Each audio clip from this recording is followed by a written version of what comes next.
Welcome to the Maven Marketing Podcast. Today is Maven Monday. I'm your host, Brandon Welch, and I am joined by Caleb. Do you listen to the radio, Agee? I really don't. To be honest, not willingly, I should say. Wow. Do you remember a time? Is there a nostalgic era? We did it in your life where you did listen to the radio. Yeah, my parents had the radio on every single day, and even when I first got a car, I listened to the radio all the time. I just don't anymore. Yeah. I talk on the phone a lot in the car, though. Yeah. In fairness, and then if I'm not, it's a podcast. You have a pretty short drive time, too. I do. I live 10 minutes away from the office. Yeah. So, well, you saw the title. Today's episode is about radio advertising and do they still work? Mm-hmm. Just as a reminder, we expect this title to be a little bit of a clickbait. So if this is your first time here, this is the place where we answer real-life marketing questions so you can grow your business and achieve the big dream. The big dream for us is all about small business America. Companies doing $0 to $100 million. We believe you are the salt. We believe you are literally the change that can happen in our universe. You reach more people, you employ more people than any other sector of the economy combined. And that's why we get just unreasonably excited about small business, although there really is no such thing as small business because it's all big. Mm-hmm. And we're just honored to be here with you. And if this is your first episode, I hope that we can deliver some value. It is our goal and our heart that we help you grow, help you get better and more out of the thing you're trying to build. And we do that with a number of ways. We talk about media, we talk about messaging, we talk about strategy, and all of the modern things and also the things that haven't changed for hundreds of years with human communication. And so this is being recorded inside Frank and Maven Studios, which is our agency. We help grow small businesses on a one-to-one level across the country. And then at large, we help thousands or hopefully hundreds of thousands of small business folks via this podcast, in our book, The Maven Marketer, and some courses and mastermind products that we have. So I didn't say all that because we hardly ever talk about that. We don't sell things on the show. This is 100% our best and free advice for you. Yeah. And the big question today, it's maybe twofold, but people will say, does anybody listen to the radio anymore? Yeah. Does radio advertising still work? Yeah. And today we've done a ton of research. We debated internally in this office because, like I just said, I don't listen to the radio. And so we were looking at all the different sources inside and outside the media world. Yep. What the data shows. I'll give you the short version of it. Yes. People are still listening to radio, and we're going to talk about how many. And we have grown countless businesses with radio broadcast advertising. We know for sure we have the case studies that multiples upon multiples of growth. But we're going to talk about who that is, why that is, how we do that. But starting at the beginning, the question we get most often is are they even Does listening? people even listen? Does people listen to the radio? In Arkansas, where I was from, they do. Oh my gosh. Sorry, Arkansas. All right. So first questions first. We dug in deeper to this, honestly, more than we even do to satisfy our own agendas for growing companies. Inside the radio industry, there's a company called Nielsen. It used to be Arbitron, but you're probably familiar with Nielsen. They measured TV for all the years TV's been measured, decades, if not a century. And what they have done historically is they used to send out paper diaries, and they say, hey, Caleb, you're a Arbitron household or you're a Nielsen household, and we're going to pay you a little bit of money for the next 4 weeks to help us in a research study, and you start tabulating. Log all the stuff you watched, listen to. Yeah. Yep. And so they took that statistical data and they put it through a bunch of nerds, and they brought it back. And they told media buyers like us for years, just with those paper diaries, hey, statistically, this is how many people are listening to each station. And you've heard of terms like sweeps, or you've certainly heard of terms like ratings. What kind of ratings does it get? Mm-hmm. Mr. Trump talks about ratings a lot. Yes. He likes to talk about those. And so he comes from the TV world as well. He does. Yeah, he is a TV star president. Yeah. If you ever have to question why he's saying what he's saying, just remember he's a reality TV star, okay? Yeah. So the thing that has changed in recent years is that in big markets, radio is not measured with just diaries. It's measured digitally to a more accurate level. Yep. They send out these little pager things that people, instead of just going off their memory, they put them on their side hip or whatever. They just carry them around, and that device is listening for an encoded signal that basically every radio station in the market has, and so it digitally records, reduces the ability for people to essentially forget and or fudge what they're listening to. They do it consciously or unconsciously. And I think when sometimes you will be in a place where you're exposed to radio and you don't realize you're walking around the store, or I'm in Brandon's car. He's listening to the radio and I took a drive with him. I wouldn't acknowledge or even know what station he had it tuned into necessarily to log that in my book. And so these personal people meters is what they're called. Sounds like purple people eaters is what it makes me think. Purple people monster or whatever. The personal people meters are actively measuring the frequency from the stations you are exposed to. And they just changed it this year from a 5-minute listening time to count that as you listened to 3 minutes. And so they're actually listening more on a granular scale, whether or not you're there. So that's the setup to say that's how it's ratings. That's the basics of how radio is measured. There are a lot of other independent things they do with some digital radio stuff now, and just so you know, that's the technology. Yep. And in smaller markets, they're still using some paper diary type things. Yeah. Big markets, though, they tend to apply that as the trend for, that's how they kind of come up with the number we're about to share, which is really, according to Nielsen, 84% of U.S. adults listen to radio weekly. Mm-hmm. That is more than social media or TV or podcast reach. Real quick numbers, social media on smartphones is 78%, connected TV like internet, think streaming on TV Smart on the wall. TV, Yep, that's 74%. And traditional TV actually comes in at 58% with that same data in some reports. This surprised me. In that inside of that same data, Nielsen found that 55% of Gen Z is listening to the radio daily. Isn't that wild? Every single day. That actually blew my mind. I would probably argue with that if I hadn't seen the data myself. Yeah. So, well, we are going to actually argue with that data because what a true skeptic could say is, well, of course the radio people say that radio people are listening to radio. Yes.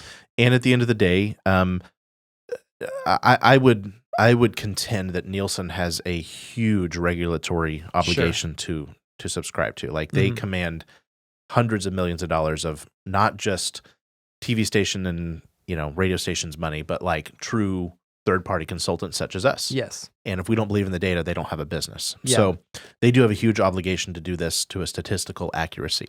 Yeah. But even so, there are other sources that are not really tied to the radio industry and have no real dog in that fight. Actually, some of these we pulled from probably would have a dog in a fight of like promoting new and digital media.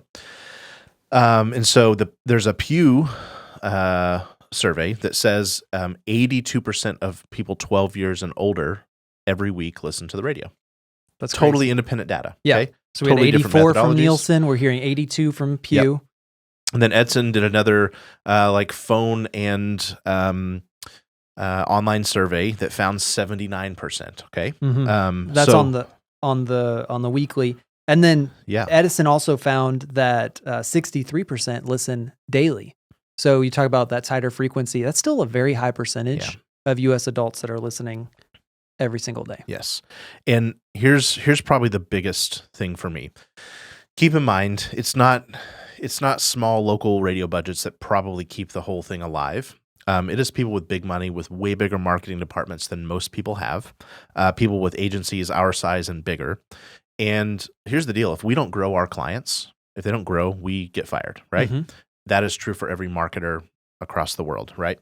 Yes. So last thing I'll offer you is that radio still commands 64% of all the ad-supported audio time. Ad-supported. This is not like NPR and all the, nonprofit or even maybe ministry-type driven stuff. This podcast is not ad-supported. We're not ad-supported. Yeah. We are supported from viewers and hearts like you, right? Viewers like you. Yeah. So 64% of all ad-supported time comes from adults 18 plus on radio. That's compared to 19% on podcasts. Because if we look around in our world, and it's probably because we hang around so many smart people, we would look like Carter, the camera guy. They sound a lot like you. They look like you. Yeah. Hey, everybody! Carter is the camera guy this week. Can you tell him why, real quick? Huh? Can you tell everybody why Carter is the camera guy? Nate, the camera guy, is getting married. He's getting married. Congratulations! He's at his wedding. Today, like literally Monday. Yeah, the day this episode is dropping. Yes, Nate he's getting married this afternoon. Would everybody drop a congratulations to Nate and Caitlin? Sorry, Nate, the camera guy. Nate, the camera guy, is becoming Nate, the married camera guy. So that's right. So quickly, I was just going to say, I would say a lot of my friends listen to podcasts, and so brings up an important point before we go on. If you're talking about becoming a household name and becoming like what radio can do best, it is, or any media, it's tempting to go, well, what do I do? It is very unlikely that you are your own customer or represent in any way, shape, or form the statistical average of your own customer. It's very unlikely. I will just say, as business owners, if you are a business owner or if you are living an entrepreneurial-driven lifestyle, you are probably the exception of the norm of like routine, meaning there's a lot of extra noise in our lives. Mm-hmm. Even Caleb is a business leader, right? And so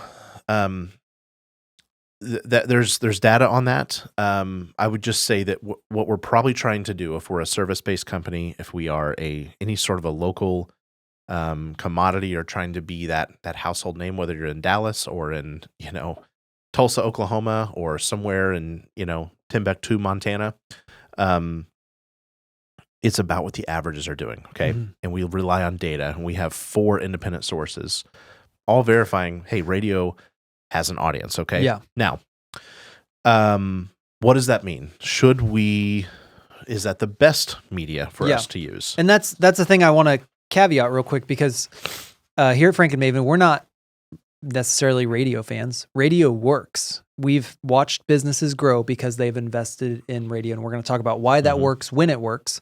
But we also have seen a lot of companies grow using television. They've grown because they've used Google ads. They've grown because they've used Facebook ads.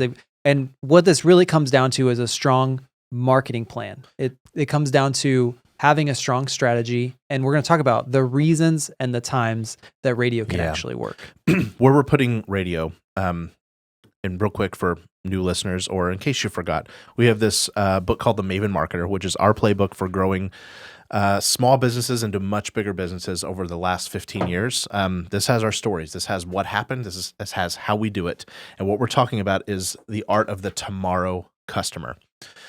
There are 3 given customers in any category. I don't care what you're selling. There's a today customer who's out on the loose buying. They need you today. They need something you do or one of your competitors does today. Radio is not the best use for that, generally, unless you're selling cheeseburgers or concert tickets or something that's really near to the purchase line. Yeah. The much, much, much bigger group of people, type of customer, we'll say, is called the tomorrow customer. That's people who will one day buy. And most categories have less than 1% on a monthly basis of the population who's even remotely interested in buying. It's usually more like 1/4% if you're talking about any major service purchase. So the art of radio or any broadcast media is to become the one they think of long before, and the one they prefer, the one that they come to know, like, and trust long before they need you. And for that, the name of the game is not targeting. It's not, can I reach my perfect person? Because even in your entire town, there's not enough of the perfect person this hour or this week, really, or even maybe even this month or quarter. Yeah. What we become is we say everybody will one day be the right person if we just win them over now. Yeah. And so the art of radio and TV, or the role it plays, is to reach a lot of people at once. And to measure that, we talk about there's an efficiency metric that's like, it's called cost per thousand. Mm-hmm. How many dollars do I have to spend to reach for my ad to be seen 1,000 times? Okay, that's the gas mileage of media. We have an episode called "What is CPM?" You should go listen to that, because it's, regardless of who you are, what you're thinking, or what you're planning on doing, you need to know about CPM. Yeah, it's a great equalizer. Great equalizer of all media, and radio. does a really good job of reaching a lot of people at one time for very little dollars. Yep. So in most cases, radio is reaching people for $8 to $15 per thousand. If you compare that to most digital medias like Facebook or like streaming TV, it's like 30, 40, 50, sometimes $80 a thousand. Mm-hmm. Google search, by the way, costs you between $500 and $1,500 per thousand. Yep. And so if you're buying radio at 10, let's say, or even the high end 15, you are buying it for 100 times cheaper than a lot of these other medias to reach people. Yep. That's where its magic is. Yes. And it's not because we're targeting a very specific person. It's because we're reaching the largest amount of people daily. And that's the great thing about radio as well, is we just talked about that 55% of Gen Z listens to the radio, not weekly, but daily. Yeah. That 80% we were talking about with Nielsen is they're listening that 80% listens weekly. The numbers for daily goes down a little bit. It's in the 60s. But that is still a very consistent audience. And even in all these digital medias that you could pursue that might be competitive, Brandon and Kyle are going to talk about YouTube ads next week. Little teaser here. Those might be competitive on the CPM basis, but do we know that they're coming back daily? Do we know that they're coming back weekly? Or is it a haphazard revelation? And is the platform capable of reaching them again at the same time, same place? Because to form a relationship with me, for me to know you, I want to form a relationship with you, Caleb. You got to come to work every day. No, I'm just kidding. I don't know if I want it that bad. Yeah. We have to see each other every day, or we have to be in each other's lives. The relationship comes from frequency. It comes from time. It comes from repetition. It doesn't come from haphazardness. That is not a relationship. And so that's where radio wins, is not only is it efficient, effective, cheaper, it's also repetitious. Can I say that? Repetitive. Thank you. Repetitive-ish. Yes. And the thing about mass media, even though it's old, even though we could say it's clunky, it's not sexy, it's like when you are in the daily routine, as most Americans are, you drop the kids off to school, you wake up, you brush your teeth the same time every day, you drink your coffee the same time of day, you probably go to the same 2 or 3 restaurants, every handful of weeks. That's creatures of habit. And in between those pockets of either travel or sit down or leisure or sometimes even background noise, we've got the same-ish TV and radio programs in the background. That's the magic. It sticks, and people are showing back up to that well. All right. So I'm going to hit another myth or another question we get, another objection we get for radio, which is, I have a visual product, but how is radio going to help me sell this? Yeah. You can't see what I'm selling. How do I show people a fire pit? How do I show people a beautiful house? How do I show them a new roof? How do I give them an experience when it's just a radio ad? I can't, shine a camera on it. And this is what will make or break your campaign. If you go on any media, but especially radio, and you just start talking about information, this is not the platform for information. This is the platform for inspiration.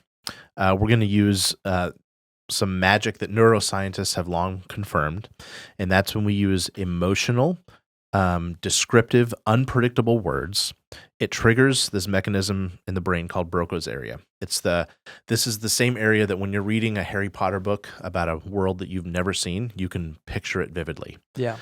This is the mechanism that takes phonemes, sounds of words, and instantly translates them into geographical languages of the mind. There's a sketch pad in the mind that basically, as soon as you hear things like round, you just pictured something, or oblong, you just pictured something, or cotton, you just pictured something, right? That is the same thing that happens when you use the right words in your radio ads.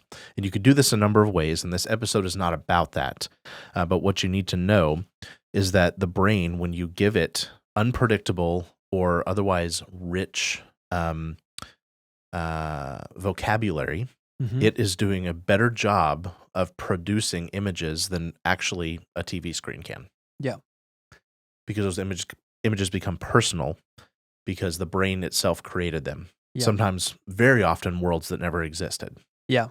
I would also argue, we have Carter the camera guys here in the room. There are some amazing adventures we've been able to take people on in 30 seconds that we're going to show you some here in a minute. We could never have pulled off actually doing without $1 million TV production budget.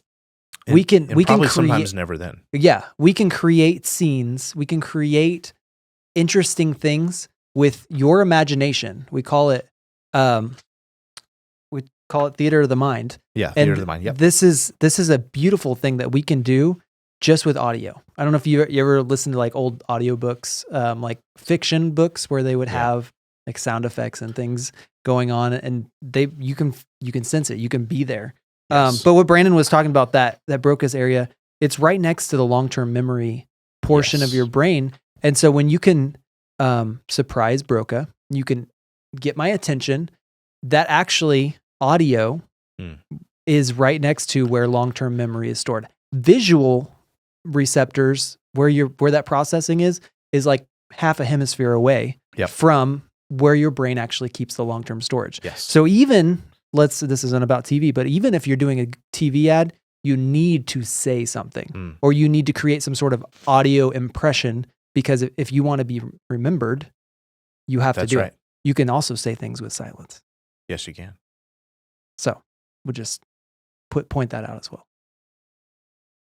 I just said something with silence. So what is he going to say next? Last thing. This is getting really nerdy. It's the coolest thing if you want to go research it. At this hour, just like punch it into GPT and say, why is audio more memorable than visual stimulus? Yeah. But there is a thing that happens, and this is the reason you can hear a burglar in the middle of the night when you can't see them. This is the reason you have learned statistically the words to hundreds of songs you never intended to learn, and you can sing them right now.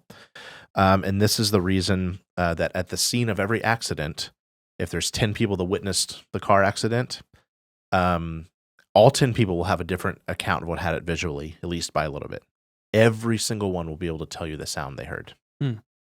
And so this is it's called echoic retention, and it's just a physiological fact that things that stick in our brain, things we hear, take 3 or 4 seconds to expire in the brain. Well, things we see take less than 1 second. There's some fascinating research on that. That is fascinating. You think about those old statistics that we see, over 5,000 advertisements a day, and we don't remember most of them because they were unimpressive. I would argue that we don't remember a lot of them because they were visual only. Yeah. And we remember what we hear. And that, we talked about this. I don't listen to the radio hardly at all anymore, but there are radio ads that I remember from more than half my life ago. That's right. They're in there and they're stuck in there. Woody Justice, for sure. We were talking about Woody this morning. Yep. Seth Godin, one of the most prolific marketers of the digital age, said, "We hear before we see, we respond to voice before we understand words. That's why radio has power." Julian Treasure says, "Sound is the most powerful sense. It bypasses logic and goes straight to the soul." This is why music is a thing, guys. And this is why you need to make some sort of musicality or rhythm or pattern to your campaigns. We have other episodes about that. There's one a couple episodes back called "How to Write Ads That People Thank You For." That's what we're talking about there. But go read the actual lyrics to one of your favorite songs, and they're the dumbest thing you've ever heard. Yeah. If you use logic, but when you sing them, it works. And then probably my favorite one is that Roy H. Williams, who was the king of radio, and he made many, many, many, many millionaires and still continues to make many millionaires out of radio advertising, says that the ear is the doorway to the heart, and the heart is the gateway to the wallet. People will justify in their mind what their heart has already decided. So there's not just a media reach here. There's a physicality and a neuroscience hack. And frankly, a lot of advertisers don't even do that great of a job out of it. If you can do this, even with a small budget, my goodness, will you become famous? Yep. And the one people want to do business with. My favorite line is you can close your eyes, but you can't close your ears. Yeah. How else would you know there's a burglar in your house in the middle of the night? That's right. So we've talked about the media still in and of itself by the numbers has play. It has mathematical sense. Research by 4 or 5 different angles proves to us people still regularly use radio. Neuroscientists prove that there's something special about the spoken word, and our own experience can confirm that if we just think about, songs and books and things we have to read. Yep. But how in the world do we make it actually work? Yeah, because you can run radio and watch your business not grow. Yeah. You can absolutely do that if you do not follow the right process. Yeah. And that's what we want to help you with. If you just heard all of that and you said, okay, is it right for me? And how should I pull it off? This is where we're going to get into the nitty gritty. So Caleb was talking about this earlier. The magic of the media formula is that on all of these other digital forms, whether it's Facebook ads or YouTube ads or any digital form, you can turn it off, or you can scroll past it, or you can, even on TV, you're more likely to change the channel. Mm-hmm.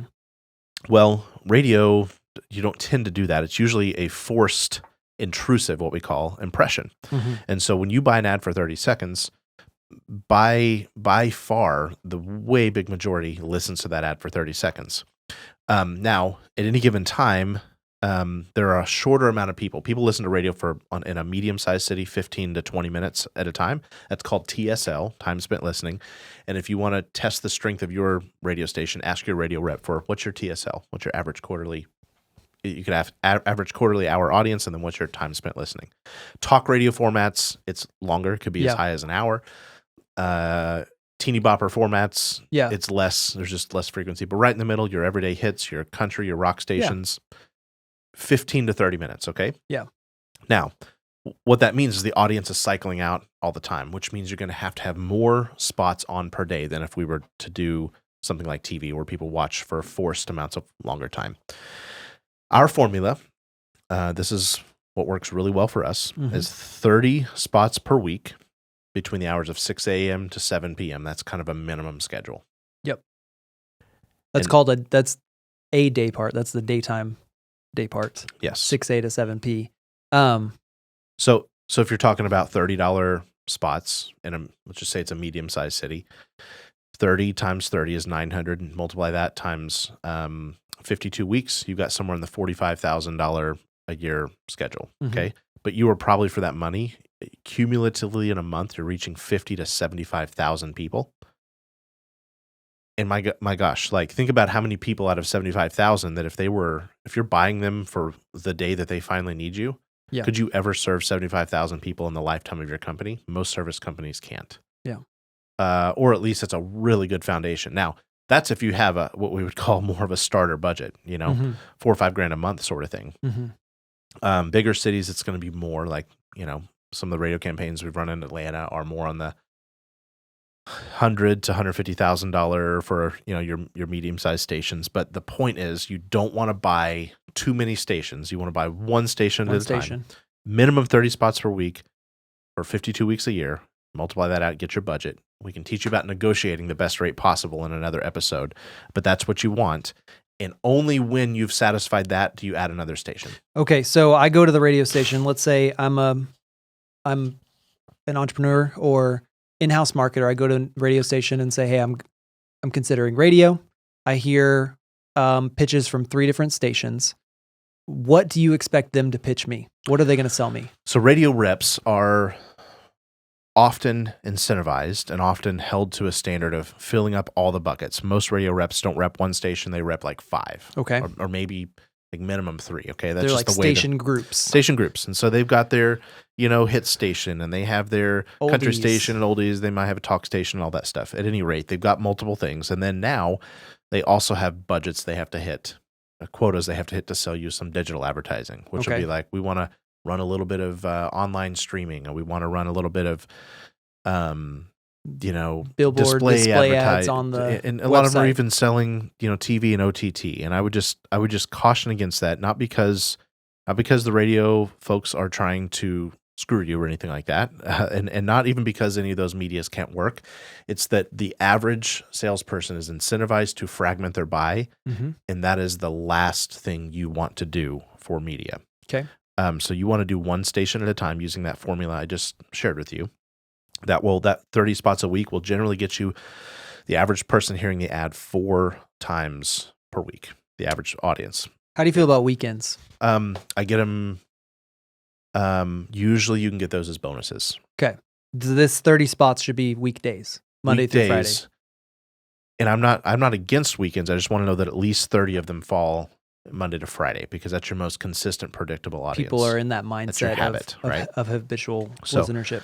So, love you, radio reps, and I want you to do well, but I want you to go put all the budget on one station, okay? What you'll probably get back is they'll have, either they'll do one or two things. They'll have you 15 spots a week on one station, 15 another, and they'll give you like a demographic frequency, but that is not the same as a station frequency, okay? Okay. Frequency meaning how many times your ads are playing.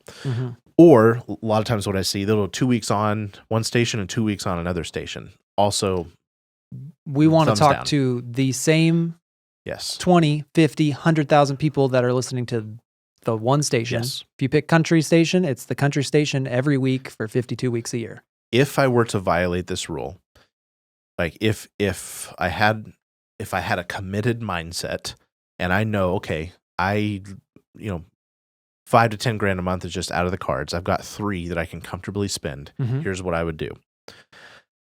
The only time I'd violate my 30 spots per week rule is I'd probably get on a slightly bigger station that had a good morning host or something. And I would, or maybe it's even a good afternoon program, but I would buy what they call a station within a station. And I would anchor maybe 15 spots a week between 6 a.m. and 10 a.m., like a day part, a morning part. Yeah. Because then I'm going to have 3 spots a day with an audience that tends to use the radio at that time of day, and I can build my frequency with a much tighter window. In a tighter window, but I would not buy 15 spots a week spread all over the place for a baby step in. What I would rather you do, if you don't have the money, just don't start this venture. Wait. Just like you waited to buy a house at one point, just like you waited to buy the car or the swimming pool or the whatever you did. Like, this is a future purchase for you. Set aside the money in an imaginary account where you've got, that 50 to 100 grand sitting there. We've had advertisers do that. And now they're thriving because they started with abundance, not scarcity. How many months should I have in the piggy bank? Minimum for me 6. Okay. But I also don't want you to do that unless you're in 6 months. If you haven't earned a red cent, and you will, but you need to look at it like you haven't earned a red cent from the campaign, because this does take a while, because it moves at the speed of humanity and the buying cycle needs. of your product. The buying cycle of your product. More right? people are coming in each month, each week. People are not just going to suddenly start buying air conditioners because your radio ads. No. The exact same percentage of people that bought them yesterday will buy them tomorrow and next week, and the same thing, so on and so forth. So we see the noticeable, like, ooh, wow, I'm so glad I'm doing this. We see that start happening at between months 6 and 18. Okay, minimum 6. If I've got somebody who their accountant's breathing down their neck, and somebody who's like trying to tabulate every phone call and say, "How did you hear about us?" Yeah. By the way, there's another episode that we'll talk about that. That's an inaccurate way of measuring marketing. But if you're going to have to account for your radio working you see what I did there? I did there. In 6 months, don't do it. Don't do it. This is not for you.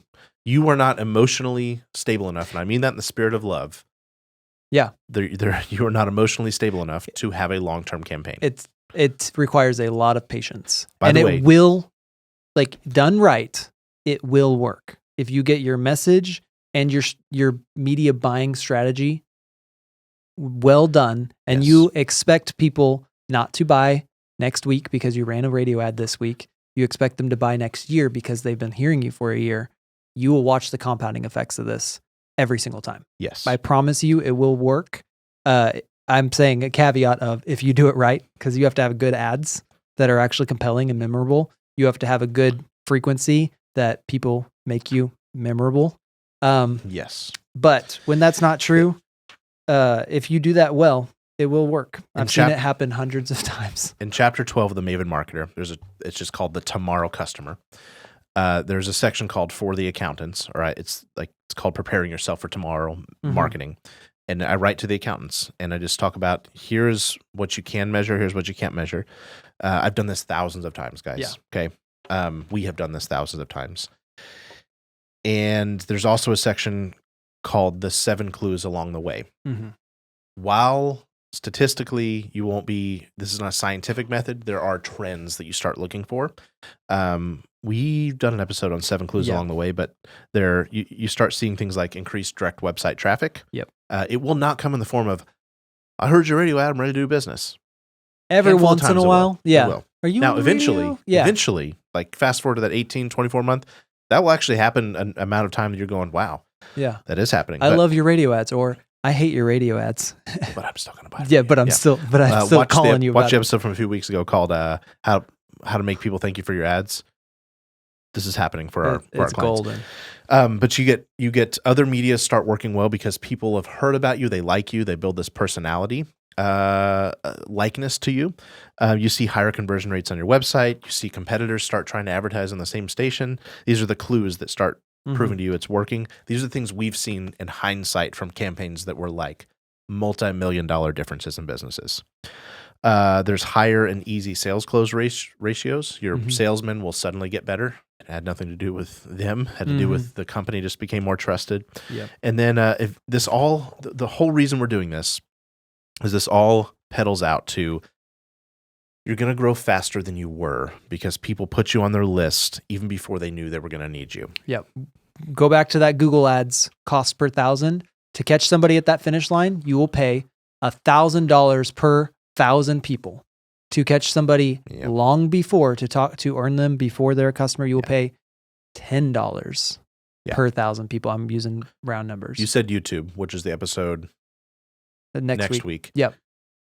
YouTube actually has a decent CPM, but there's a reason it's not apples to apples. It was Google. Google's $1,000 at the finish line. Did I say YouTube? You said YouTube. Google Ads. That's what I meant to say. I didn't mean to correct you, but I'll take it.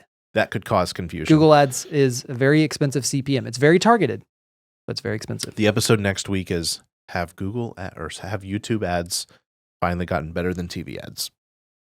Wait to find out. Ooh. Yeah. Okay. So, guys, we have some case studies. Just a few things we'll share. Like we have probably the smallest radio station in America. Definitely the smallest one we've ever bought. In this little town in Arkansas, where we ran a campaign. We're just going to show you 3 ads on the way out. We're going to talk a ton about them, but we're going to show you 3 ads.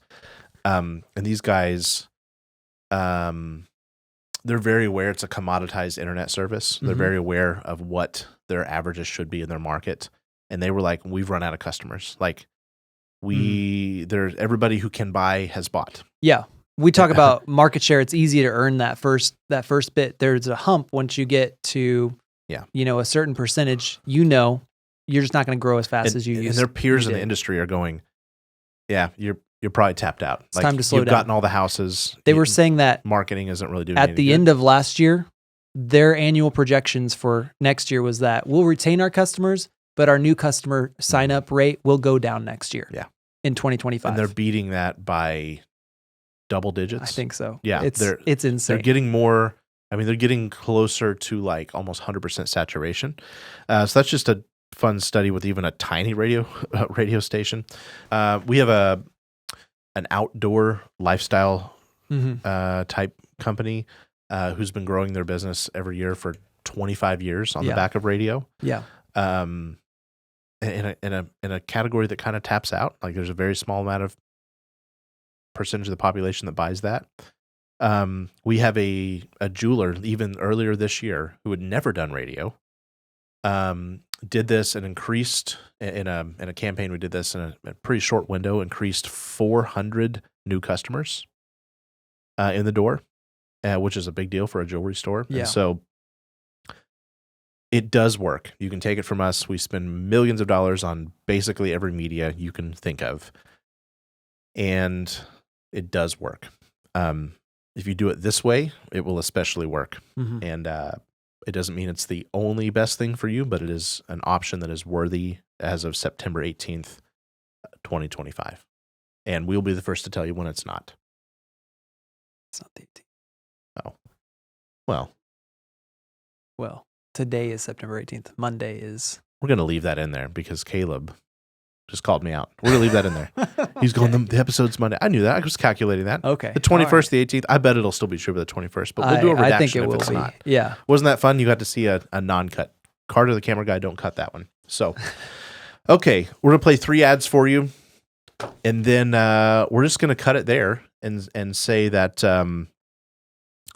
do something like these ads that you just heard. And call us if you're confused about what to do or not sure. We would love to hear your questions. We'd love to take them in the Maven Marketing Mastermind. You can join that at mavenmethodtraining.com. And we'll probably do a lot more work than we should at helping you make some awesome radio ads. You want to play a game? Want to watch a movie? Want to work from home without putting on fans? Too bad your Wi-Fi can't handle the heat. You might as well string up a couple of tin cans and try to FaceTime your family with it. Quit fooding around and get yourself some real internet. I'm talking about Next high-speed internet. Woo-hoo! Speed of light, gigabyte, day or night, and you can get it right now at your house. Yes, even where you live. Wait, you live where? Way out there? We don't care. We're already in your area, and we're the reason you haven't seen the neighbors in weeks. They're on season 3 of Yellowstone, and they're not leaving the house anytime soon. That's the power of Next high-speed internet. Woo-hoo! You can get it for yourself at mynextfiber.com. See how fiber optic internet will change your life forever at mynextfiber.com. We'll see you there. It's really, really fast. Woo-hoo! Mission Control, come in. This is Songbird requesting full aerial coverage. Aerial coverage confirmed. Initiating Operation Layback. We've got a possible IPA approaching 12 o'clock. Contact confirmed. Tasty. What you doing there, Secret Agent Goober? Shh, Bev, I'm undercover. Oh, you mean you're drinking beer in the shade? My missions are conducted in the shadows. Have fun saving the world. Come on, Bev. I've got one for you, too. Requesting backup. Okay, fine. Mission accomplished. All right, guys. The sun is hot, but that doesn't mean you have to stay inside. As long as you've got shade, you've got it made. We've got massive shade umbrellas, custom for your backyard at Outdoor Home. Pick one up today, just off South Campbell on Tracker Road. Where staying undercover is always in. So it's International Flowers Day, aka Valentine's, but there's only one problem expressing love through flowers. They die. Well, you don't have to be so dramatic about it. Well, it's true. But Randy, you have a better idea, don't you? So here's what I would do instead. Give her the flowers, but make sure there's something in the dozen that will never die. A 24-karat rose. That sounds fancy. Our artists take a perfectly grown rose, dip it in 24-karat gold, and then airbrush it with vivid colors that glow like magic. It preserves the intricacies of nature and accentuates the expression of color. And the best part of all, it never dies. It never dies. We have a whole collection in a variety of mesmerizing colors. So you can match it to her favorite bouquet, lay it across a pillow, let us wrap it in a gold fancy paper, or just show up to the door and hand it to her the old-fashioned way. Pick her a one-of-a-kind 24-karat golden rose for just $99 at Mitchum Jewelers in Ozark. Your jeweler for life. If you have a specific question that you want to get answered on this podcast, you can email us at mavenmonday@frankandmaven.com. And we would love to, answer it. If you have maybe questions about radio that we didn't answer today, we'd love to go a little bit deeper. If it's applicable to everybody, we'll cover it on the podcast. If not, we might shoot you a quick answer back. You might get some free advice. But isn't that what just we're like doing? you do every Monday? Every free Monday. advice. Every Monday we'll be back answering your real life marketing questions because marketers who can't teach you why are just a fancy lie. Have a great week.